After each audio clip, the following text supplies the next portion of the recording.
Olá, você que me segue no Rodrigo Silva Arqueologia, estamos de volta para o nosso bate-papo sobre a Bíblia Sagrada, sobre arqueologia, sobre teologia, e hoje eu vou cumprir a minha promessa que semana passada foi anunciado um achado arqueológico muito importante em Israel e eu prometi que essa semana eu iria postar um vídeo explicando o achado desses fragmentos de manuscrito bíblico que foram encontrados agora, recentemente, em Israel e foram anunciados para o mundo inteiro e foram matéria em vários sites de notícias, em vários jornais, enfim. E agora eu posso falar com você um pouquinho sobre esse achado, o seu contexto, os seus detalhes e a sua importância para a arqueologia bíblica, tá bem?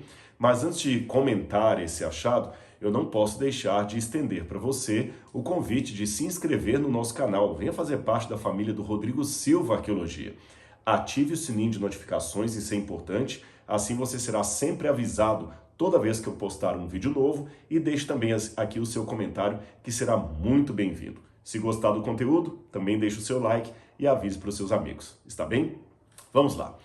Semana passada foi anunciado que encontraram em Israel alguns fragmentos de textos bíblicos e foram os primeiros textos bíblicos a serem encontrados depois de aproximadamente 60 anos que encontraram os famosos manuscritos ou pergaminhos do Mar Morto. Qual o significado desse achado? Qual a importância dele para a Bíblia Sagrada, para a arqueologia bíblica, enfim? Para responder essa pergunta, eu tenho que voltar alguns decênios no passado. Vamos a 1947, 1948. Nessa época, um garotinho beduíno chamado Muhammad El-Dib estava ali na região de Herbert Qumran, ou Qumran, em Israel. Na época não era Israel ainda, o Estado de Israel foi criado depois. E ele estava procurando algumas cabras que haviam se perdido. E ele viu algumas grutas e para saber se as cabras estavam ali dentro e não ter que descer à toa naquele lugar, ele jogou algumas pedrinhas, na esperança que se as cabras estivessem ali, elas iriam fazer um barulho, e se houvesse algum animal também faria barulho. Só que quando ele jogou as pedras, ao invés do som de animais, ele escutou os sons de vasos se quebrando. Ele chamou o irmão mais velho dele, entraram na gruta e quando viram aqueles vasos cilíndricos, mais ou menos dessa altura assim, descobriram que ali havia vários rolos com uma escrita antiga que eles não sabiam ler.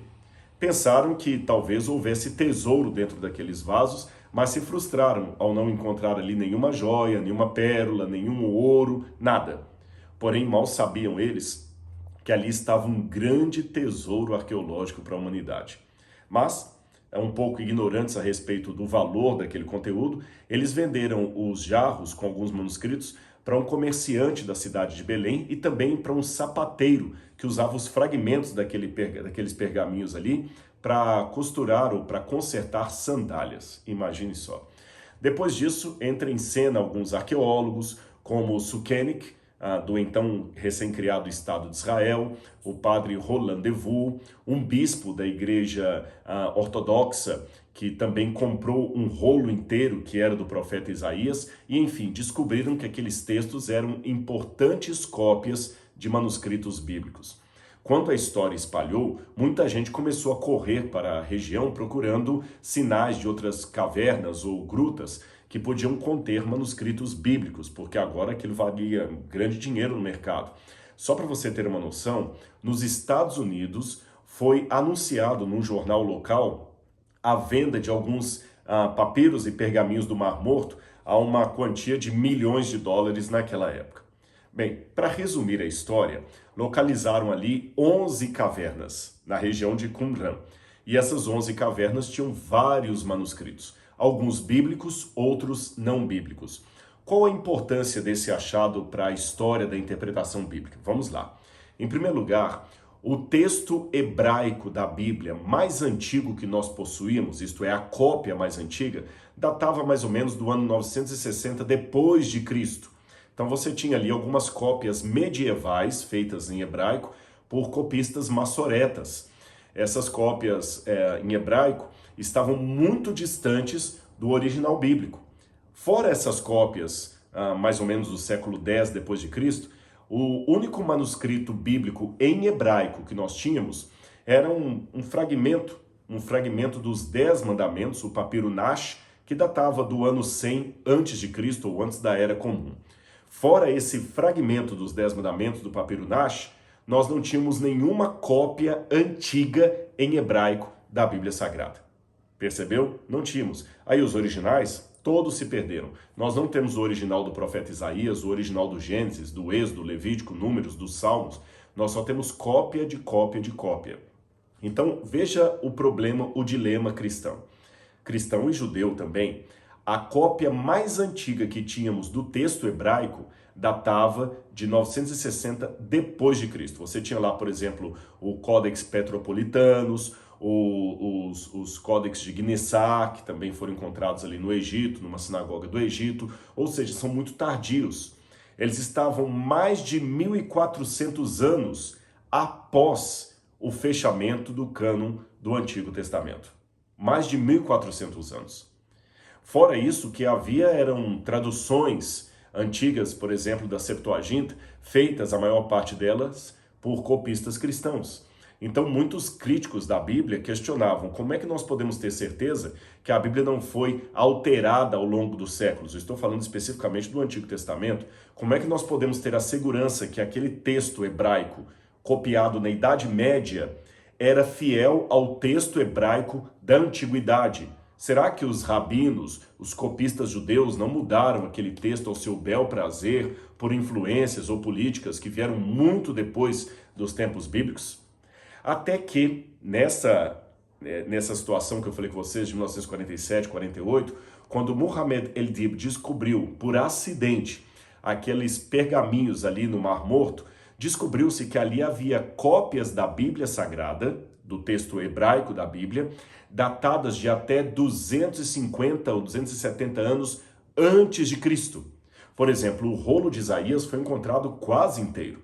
E quando você compara o texto de Isaías encontrado ali, datado de 200 anos antes de Cristo, com o texto de Isaías da Idade Média, ou seja, comparando um texto da Idade Média com outro copiado 1.200 anos antes, descobrimos que as diferenças são mínimas, pequenas, quase insignificantes. Diferenças como, por exemplo, no texto que temos da Idade Média, Deus é referido de maneira tríplice, Kadosh, Kadosh, Kadosh, Santo, Santo, Santo. Na cópia que encontraram em Qumran, a palavra santo, Kadosh, só é repetida 2 vezes. Fora isto, algumas diferenças de soletração, uma palavra que era escrita com uma letra hebraica que é escrita com outra, seria mais ou menos como escrever farmácia com F ou com PH.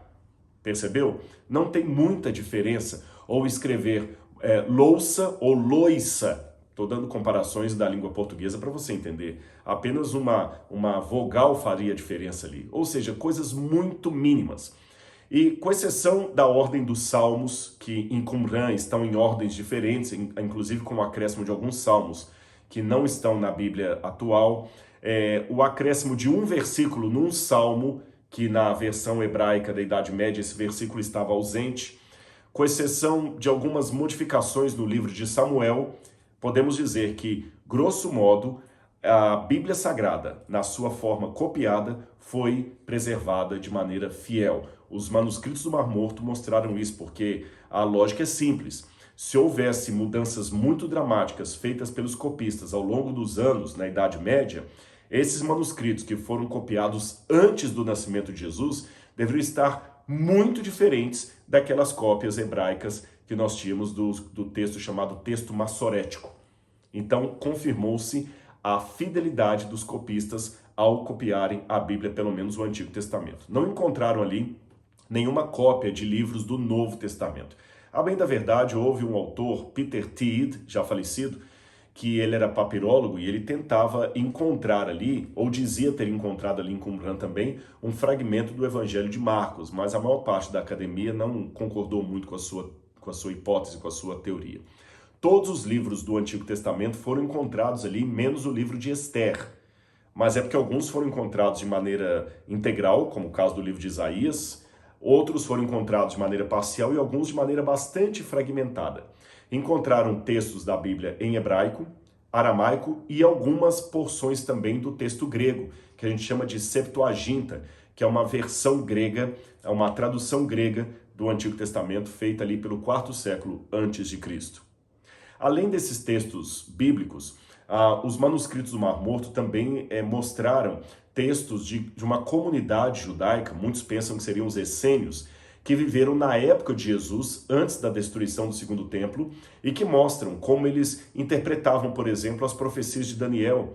Você tem ali, por exemplo, o código da comunidade, você tem a guerra dos filhos das trevas contra os filhos da luz, você tem alguns comentários bíblicos, como o Pesher de Abacuque, que foram encontrados ali. Então os manuscritos não apenas mostraram a fidelidade da transmissão do texto bíblico, mas também o contexto judaico dos dias de Jesus, tá bom? Isso em 1948, 1947, 48. Depois, em escavações posteriores, já dentro da criação do Estado de Israel, em 1950, 52, descobriram mais alguns manuscritos noutro grupo de cavernas que faziam parte das cavernas de Nahal Hever. E nessas Nahal Hever, que era onde Bar Kokhba se refugiou com seus soldados e seus seguidores, eles encontraram mais manuscritos, cópias da Bíblia. Encontraram também Massada e outras cavernas. Então, além das 11 grutas de Qumran, eles encontraram mais 10 grutas lá em Nahal Hever, e encontraram mais alguns manuscritos também em Massada, ou seja, os manuscritos do Mar Morto hoje representam uma coleção de textos que é maior do que aquela encontrada em Qumran. Apenas uma notinha de rodapé. Também, há 2 anos atrás, descobriu-se uma 12ª caverna em Qumran, só que quando entraram ali, essa caverna já tinha sido saqueada pelos beduínos e só encontraram alguns pedaços de pergaminho antigo, mas sem nada escrito. E alguns pedaços de cerâmica, alguma coisa assim. Agora, qual a importância desse achado recente? Nessa caverna de Nahal Hever é um parque que fica em Israel. Quando eu digo parque, não penso num parque arborizado. Ali é no deserto da Judéia, tá bom? É no deserto da Judéia. É um parque nacional, mas de beleza natural de um deserto. E ali tem mais ou menos umas 10 cavernas, mas há outras que talvez ainda não foram exploradas, muito mais. Hoje nós temos mapeadas muitas cavernas, mas só 50% delas foram mapeadas. É que muitas dessas grutas, elas estão assim, num paredão, e você não tem acesso, ela tem que descer de rapel para entrar naquele buraco ali. Outras, você tem, às vezes, uma rocha assim descida e a gruta estaria bem aqui. Então você teve o colapso de material aqui de pedras, tapou a entrada dessa caverna. Então pode ser que no futuro encontremos mais novidades. Tanto é que a primeira importância desse achado revelado semana passada foi o fato de que aqueles fragmentos ali podem ser a pista de que outros fragmentos bíblicos estejam ali. Mas eu estou adiantando demais a história aqui. Vamos voltar um pouquinho a essa revelação. Esse achado não aconteceu na semana passada. Deixe-me explicar para vocês como é que funciona um acordo de ético no mundo da arqueologia. Os arqueólogos precisam grandemente da ajuda de empresários, universidades, pessoas com uma boa condição financeira e que sejam beneméritos de uma escavação, que aceitem patrocinar uma escavação. Lembre, Israel está num barril de pólvora ali. Os vizinhos ali, com exceção da Jordânia e do Egito, não têm relações diplomáticas com Israel. A Síria quer varrer Israel do mapa, mas acima o Irã também, o Iraque também, o Líbano também. Ou seja, Israel é desprezado e persona não grata na região. A gasolina em Israel é caríssima, porque os países árabes sobretaxam a gasolina na hora de vender para Israel. Então o país tem que estar muito militarizado. Grande parte dos recursos públicos são para garantir a segurança do país e a tecnologia do país. Até a água deles, eles têm que beber água dessalinizada, porque a maior fonte de água é o Rio Jordão e o Mar da Galileia, é muito pouco para todo mundo ali. Eles têm que dividir essa água ainda com a Jordânia, fez parte do acordo de paz. Bem, sendo assim, os arqueólogos precisam de um pouco de dinheiro do governo, mas é mixaria, e da iniciativa privada. Então imagine que eu ganhei aqui uma iniciativa privada que me financia durante 3 sessões a escavação num sítio arqueológico que vamos chamar de sítio X. E eu tenho um amigo que está escavando o sítio Y. Agora pense comigo. Ele descobre nesse sítio Y uma pedra que comprova a existência de Salomão. Se ele anuncia isso para o mundo, aquele patrocinador pode tirar o dinheiro da minha escavação e colocar na dele. Mais ou menos como a Lei Rouanet, que às vezes para um empresário é mais fácil dar dinheiro da Lei Rouanet para um show do Lollapalooza em São Paulo, onde a marca dele ficará muito mais visível, do que dar dinheiro para ajudar, quem sabe, na construção de uma escola de música para crianças pobres no interior do Ceará, onde ninguém verá a propaganda dele ali. Então, isso é uma tristeza da Lei Rouanet, e no mundo da arqueologia acontece isso. Então, o que os arqueólogos fazem? Por um acordo, vamos dizer assim, de ética, né, de cordialidade, ele descobre lá uma pedra com o nome de Salomão, mas ele não fala nada. Por quê? Quando está acabando o meu patrocínio aqui, então ele anuncia para os jornais, porque ele sabe que vai ter patrocínio ali. Perceberam? Então, esse achado já aconteceu há alguns meses. Na verdade, desde 2017, que uma equipe do Instituto de Antiguidades de Israel está escavando as cavernas, explorando, melhor dizendo, as cavernas ali de Nahal Hever, que é perto de Hebron, para poder ver se consegue encontrar alguma coisa que os ladrões de sepultura acabaram não levando, porque o arqueólogo às vezes é antecipado pelo que a gente chama de ladrão de sepultura, aquele que chega lá para roubar antiguidades e vender no mercado negro. E em explorando essas cavernas, essas 10, eles chegaram na caverna que a gente chama de Caverna do Horror. Por que os arqueólogos chamam essa caverna de Caverna do Horror? Em primeiro lugar é assim, você tem um paredão de pedra, tá bom? Aqui está a superfície, aqui você tem a caverna, ela fica um buraco no meio da rocha. Então o acesso dela é dificílimo, você tem que descer de rapel até aqui e entrar. E quando eles exploraram essa caverna nos anos 1950, eles descobriram ali alguns fragmentos do livro de Abacuque.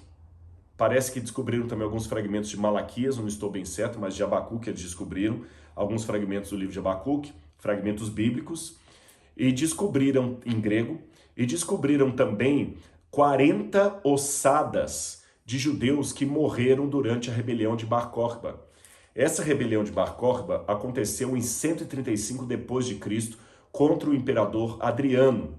Então supõe-se que muitos seguidores de Bar Kokhba se refugiaram naquela caverna ali, esconderam-se ali, e os romanos fizeram o quê? Não os atacaram, ficaram simplesmente cercando em cima e embaixo, fazendo com que aqueles 40 homens, mulheres e crianças morressem de sede e de fome naquela caverna. Imaginem o desespero. E quando aqueles esqueletos foram encontrados agora, e deduzindo que eles morreram por causa dessa rebelião de Bar Kokhba e morreram de fome e de sede, enquanto o exército romano estava do lado de fora, essa caverna, por causa dessa situação tão dantesca, foi apelidada de Caverna do Horror. E agora, eles encontraram mais coisas nessa caverna. O que eles encontraram lá? Algumas moedas da rebelião de Bar Kokhba, várias moedas, isso nos ajuda bastante na datação. Além das moedas, eles encontraram no chão da caverna uma criança sepultada, e essa criança estava enrolada num pano, que quando a criança estava em posição fetal, era o corpo de uma menininha. Ela ainda estava muito bem preservada, com o cabelo, uma parte da pele, porque a região é árida, é deserto, então seco, árido, sem intervenção humana, o corpo ficou bem preservado. E quando fizeram a datação com carbono 14 do lençol que estava circulando aquela menina ali, que ela foi mumificada naturalmente, perceberam que aquela criança morreu há 6.000 anos. 6.000 anos.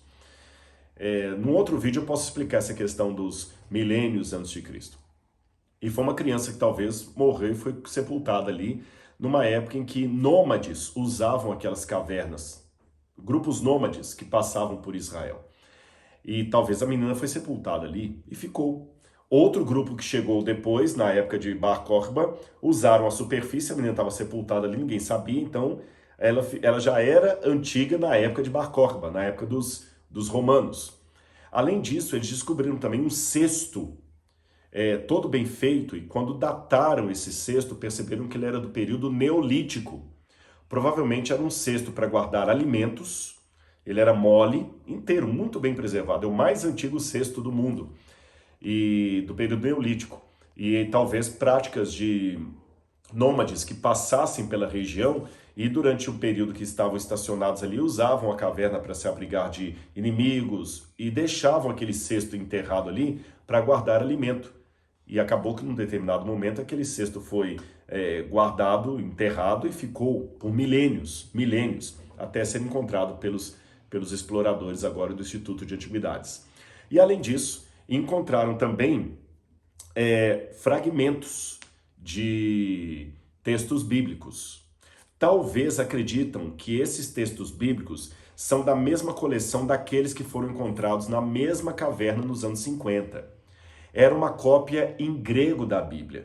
Parece que ela data do primeiro século, ou primeiro século antes de Cristo, ou primeiro século depois de Cristo. Ainda não estão certos da data desses manuscritos, se eles são da época de Bar Kokhba, ou se eles são anteriores ao período de Bar Kokhba, que eu falei 135 depois de Cristo. Talvez sejam fragmentos datados da época de Jesus, quando Jesus estava no mundo. Esses textos já estavam copiados. É uma cópia grega, talvez da Septuaginta, ou de uma versão da Septuaginta, de uma correção da Septuaginta, e ali você tem de maneira fragmentada dois livros dos profetas menores. Você tem o livro de Zacarias e o livro de Naum, escritos em grego. Como eu falei, pode parecer pouca coisa, o cesto, as moedas e aquele fragmento bíblico, mas ele pode ser a pista de que outros textos bíblicos estejam, quem sabe na mesma caverna ou em outras ali, porque como eu falei no início do vídeo, apenas 50% das cavernas foram exploradas até hoje. Agora, esses textos então ajudam também a confirmar a exatidão do texto bíblico, porque quando você compara o grego que está ali com o grego da Septuaginta e com o hebraico que temos posterior, o texto bate, ou seja, ele confirma. É uma pista para novos achados. E se eu puder terminar essa narrativa aqui sobre essa importância desses textos, eu gostaria de falar duas coisas para vocês. Alguém pode perguntar, Rodrigo, mas por que alguém ia guardar textos bíblicos em cavernas? A hipótese que se deduz, supondo que fossem os essênios que estavam pelo menos responsáveis pelos manuscritos do Mar Morto, ou grande parte deles, eles, quando estavam sob ataque dos romanos, eles enterravam ou escondiam em grutas aquilo que lhes era mais precioso, o seu principal tesouro. Por exemplo, se você ler a história do rei Josias, você vai perceber que uma cópia da Torá, da lei de Moisés, dos rolos da Torá, estava escondida dentro de uma parede, E quando o rei Josias foi implementar uma reforma religiosa entre os judeus, eles haviam descoberto acidentalmente numa parede, ali depois do reboco de uma parede, rolos da Torá que estavam guardados ali. Por que isso? Lembre, talvez Israel foi atacado ou na época dos assírios ou antes disso, e alguém, para proteger os rolos sagrados, colocou num buraco da parede e colocou argamassa para que ninguém roubasse aquilo ali. Então os judeus tinham esse costume, por isso que os manuscritos foram escondidos ali para que os romanos não os destruíssem. E ficaram naquelas cavernas por séculos e séculos até serem descobertos.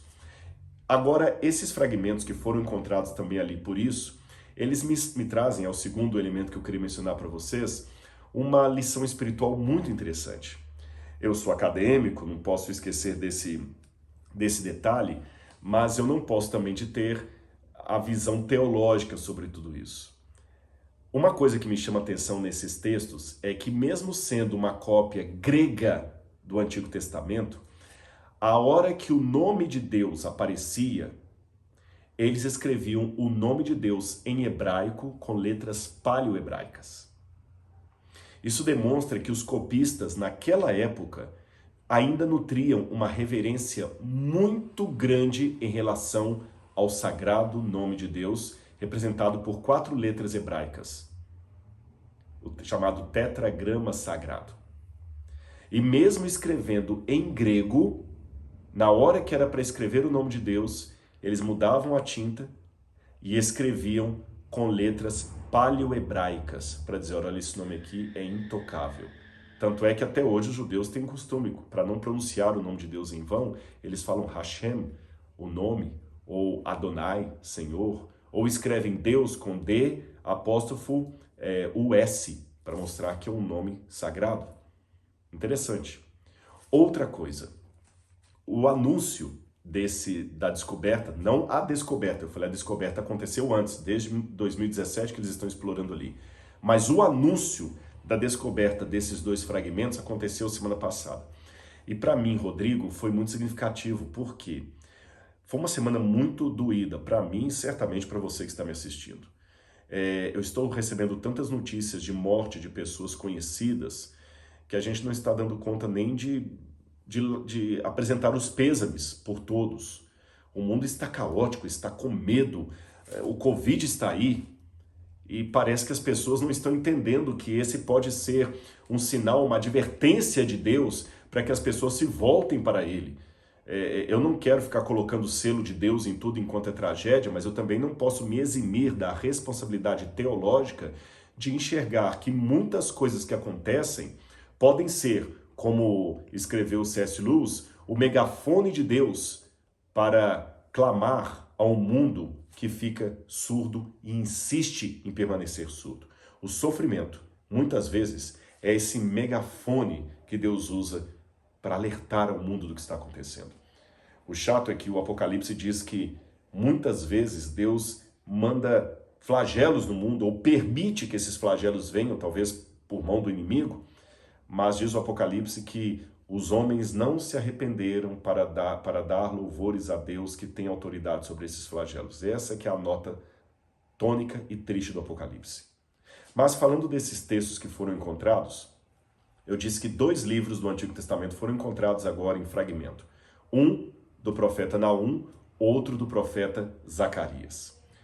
O trecho que foi encontrado do profeta Naum e que foi anunciado justamente agora, no auge da pandemia, foi esse texto que eu vou ler para vocês. Preste atenção como esse achado arqueológico veio no momento certo para a humanidade, escrito há mais de 2000 anos. O texto é Naum, capítulo 1, versículo 5 em diante. Diz assim, está fragmentado, mas eu vou ler para você o que eles encontraram ali na caverna do horror em Israel. Os montes tremem diante do Senhor. As colinas se derretem. A terra se levanta diante dele. Sim, o mundo e todos os seus moradores. Quem pode suportar a sua indignação? Quem subsistirá diante do furor da sua ira? A cólera do Senhor se derrama como fogo. As rochas são por ele demolidas. Mas o Senhor é bom e é fortaleza no dia da angústia. Ele conhece aqueles que nele se refugiam. Muito interessante. Essas palavras, evidentemente fragmentadas, foram encontradas num desses manuscritos ali. O Senhor conhece aqueles que nele se refugiam. E o texto foi encontrado justamente num buraco de uma rocha de difícil acesso, onde alguns no passado, cerca de 40 pessoas, se refugiaram e acabaram morrendo. O Senhor é fortaleza no dia da angústia. Eu imagino que aqueles dentro daquela rocha leram esse texto e tentaram uns para os outros se animar, vamos confiar em Deus. Eles morreram, mas a esperança que eles nutriram não morreu. Talvez eles estavam equivocados, porque muitos pensavam que o Messias, o Salvador, seria Bar Corba. Lê do engano, Bar Corba não poderia salvá-los. Mas o Senhor é o nosso Salvador. E agora, 2000 anos atrás, essas palavras copiadas por algum judeu desconhecido chegam até a mim, lembrando que o mundo de novo treme perante Deus. E numa época de tanta relativização da verdade, numa época de modernidade líquida, ou pós-modernismo, se você quiser, onde fala-se tanto em pós-verdade, onde não há fatos, apenas versões, O outro fragmento que foi encontrado junto com esse na caverna é o texto de Zacarias, capítulo 8. E Zacarias, capítulo 8, verso 11, verso 16, diz justamente isto: Eis as coisas que vocês devem fazer, que cada um fale a verdade para o seu próximo. Nos tribunais, julguem com justiça, segundo a verdade em favor da paz. Que ninguém faça planos para prejudicar o seu próximo, nem ame o juramento falso, porque eu odeio estas coisas, diz o Senhor. Que mensagem de 2000 anos para um mundo que hoje está tão mergulhado no caos, no medo, no pânico e na relativização da verdade e das ordenanças de Deus. Este é o resumo que eu poderia dar para você, explicando o achado arqueológico que foi anunciado recentemente, a importância dele para a arqueologia bíblica, as perspectivas que podemos ver e, ao mesmo tempo, o significado espiritual de tudo isso.